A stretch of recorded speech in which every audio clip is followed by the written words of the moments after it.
Assalamu alaikum everyone. This is Dr. Muzaffar, and today we will discuss about the uh, need of the biopharmaceutics and pharmacokinetics course, some of the basic definition related to biopharmaceutics and pharmacokinetics. So let's begin with the need of this course. We have been using the drugs since a very long time for the treatment of different diseases, and these drugs, they are basically called as the xenobiotics, and which means that these are the foreign substances. If they are misused, they can produce their side effect. So their harmful effect or the side effect that could occur due to inappropriate use, or this could occur due to incorrect dose. So that's why the determination of correct dose is very important, and their appropriate use is also very essential for the safety of the patient, for the treatment of different diseases. And we can say this is the basically dose that indicates that the drug is poison, which means that if we are using the drug at high doses, the drug could be called as a poison. So, a basic concept in case of medical and the pharmaceutical sciences is that this is the dose that makes the drug a poison. So, the right dose that is effective for the treatment of any disease should be used, so that we can avoid the harmful effects of the drugs. And the determination of the therapeutic dose that is effective and that is non-toxic, and it meets the need of the patient, uh, is the basic objective of this bioinformatics and pharmacokinetics course. So we will focus on all those factors, all those calculations which are involved for the determination of optimal dosage form and the dosage regimen, using the knowledge of different disciplines, including, for example, the physical pharmacy, the knowledge of physiology, the knowledge of pharmacology, knowledge of the math, some basic math, and then kinetics knowledge, and the determination of this dosage regimen, which means the dose and the dosage interval, is important if we are looking for the correct dose. So let's begin with the definitions. The first one, that is called as the biopharmaceutics. Biopharmaceutics is the study of the factors that influence the bioavailability of drugs in man and animals, and the use of this information to optimize the pharmacological and therapeutic activity of the drug products. So the what we can say is simply that this biopharmaceutics, it is the study of factors that influence the bioavailability. We call it as you can say the bioavailability is the availability of drug to the systemic circulation. In our chapters, we will discuss it in further details, that what is basically the bioavailability, and how we will be able to determine the bioavailability. So the biopharmaceutics, it is associated with the factors that could be really drug related factors, including the stability, release kinetics, or the dissolution, and so many things we will discuss in the coming classes. The biopharmaceutics also involves the excipients knowledge, the formulation, how the formulation it is developed, the method of manufacture of the dosage form, or how the tablets they are manufactured, how the syrups they are designed, and the physicochemical properties of the drugs, including the particle size, size distribution, partition coefficient, and physiological factors associated with the body, such as absorption, GIT, motility, the pH of the GIT, and other pharmacokinetics factors such as the pKa value of the drug. So basically, what we can say, the biopharmaceutics is the knowledge that is associated with all those factors that affect the bioavailability of the drug in animals and the human being.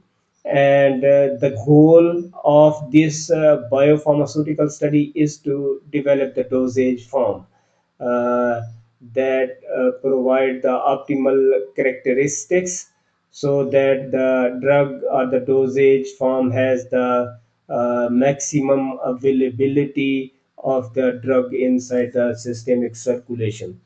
So, along with the knowledge of the biopharmaceutics, the pharmacokinetic knowledge is also important, which states that what does the body, you can say, what body does to the drug. That is the basic definition, which means that how the body absorb the drug, how body distribute the drug, how body eliminates the drug, and how body what you can say, the deals with the drug. This is the body function. There is another term, maybe some other time we will discuss, that is called as the pharmacodynamics, which states that what the drug does to the body, and in pharmacokinetics we study what the body does to the drug. So the body, there is the process of absorption, there is process of distribution, there is process of elimination, and then there is process of elimination of the drug from the body. So drug distribution, disposition, which is basically the combination of the distribution as the elimination. The definition of elimination we will discuss in our other classes, but at this moment I would say the elimination is the combination of excretion and drug metabolism. So moving to the next slide, that is called as yeah, the very important area of the pharmacokinetics is the clinical pharmacokinetics. Simply, when we initially develop the drug, we basically conduct the study over the large number of people, or the individuals, or the patients, to find the optimal dosage regimen for effective responses. I mean, in clinical study, from phase one to phase four, large number of people, they are basically exposed to the drug. So the this study basically involved you can say the large number of the you can say the people, they are basically involved. So that is a development process, but yes, there is a individual variation among the patient. This question could be addressed by using the knowledge of clinical pharmacokinetics. So the clinical pharmacokinetics, it applies the pharmacokinetic principle to personalize drug therapy for individual patients. That's why this uh, clinical pharmacokinetics, it focus on the individual patient, the need of individual patient. So moving to the next slide,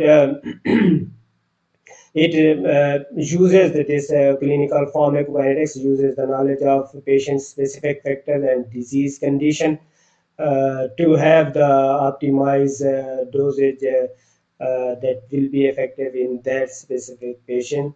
And especially the knowledge of this pharmacokinetics, it is helpful for population pharmacokinetics, where we study the pharmacokinetics among different groups of people, And the last one is the application of this clinical pharmacokinetics is the determination of therapy or the conduct of therapeutic drug monitoring, especially for those drugs that have the narrow therapeutic index, such as the theophylline, warfarin, and aminoglycoside, so that we can avoid the drug toxicity.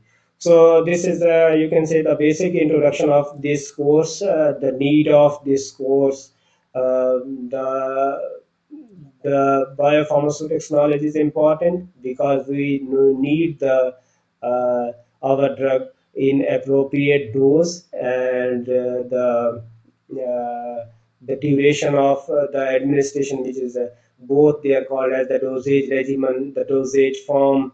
It should be optimal so that we can get the maximal effect.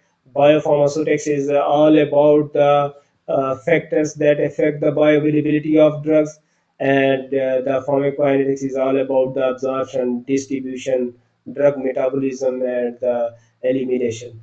And one of the major area of the pharmacokinetics is the clinical pharmacokinetics, which basically meets the need of individual patient. So this is all about the today's course. If you have any comment on the lecture, or you have any question, you can always mention in the comment section. I will try my best to answer all the questions. Thank you very much.